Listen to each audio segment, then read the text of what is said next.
عارف احساس انك تكون قايم من النوم وما انتش عايز تعمل اي حاجه، مش عايز تذاكر، مش عايز تتمرن، مش عايز تشتغل، كل يوم بتقول هبدا بكره. وغالبا انت سمعت فيديوهات تحفيز كتير واغلبيتها ان هي ادتك لمده يوم او يومين انك تكون متحمس وتعمل الحاجه اللي انت عايزها، ولكن بعد كده مش بتكمل. وعشان كده جبت لكم الحاجات اللي فرقت معايا حرفيا ان هي تغير حياتي. شاب عندي 23 سنه وبصور لك الفيديو ده الساعه 8 دلوقتي ومن الجيم بتاعي، وخدت المخاطره علشان اكون في المكان ده.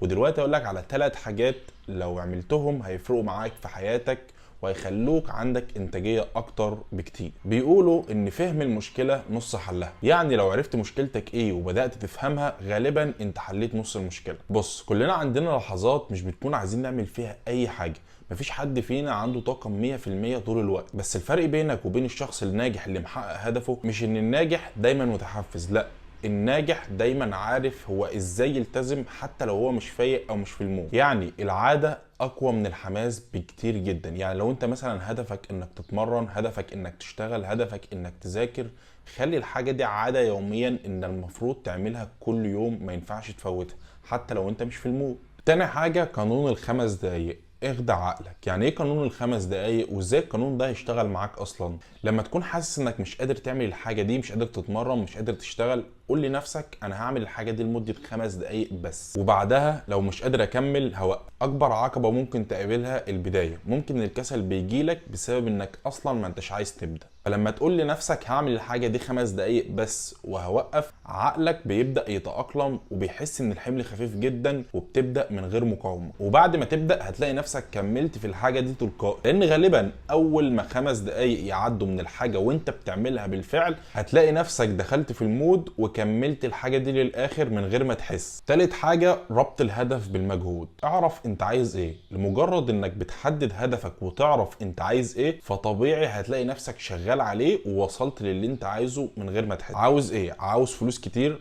عاوز جسم حلو، عاوز حياة احسن، ما كل حاجة وليها تمنها. والسؤال هنا، هل انت مستعد تدفع التمن ده؟ والتمن ده هو الالتزام. الخلاصة، الالتزام مش شعور. يعني لو انت حاسس مثلا النهاردة انك عايز تعمل الحاجة دي فبتعملها، ما انتش حاسس ما بتعملهاش. التزام قرار. خد القرار دلوقتي انك تلتزم على الحاجة دي وتعملها حتى لو انت مش في المود وما انتش عايز تعملها. دي حاجة غصب عنك لازم تعملها. الفرق بينك وبين اللي وصل مش ان هو قوي، لا، الفرق ان هو كمل يوم ورا يوم حتى لو بحاجه بسيطه، بس هو مكمل، انت ما بتتحركش. جرب الكلام ده وصدقني التفكير ده هيفرق معاك جدا. وقولي في الكومنتات ايه اكتر حاجه بتخليك تفقد حماسك. خلينا نشوف مين هياخد القرار النهارده. سلام.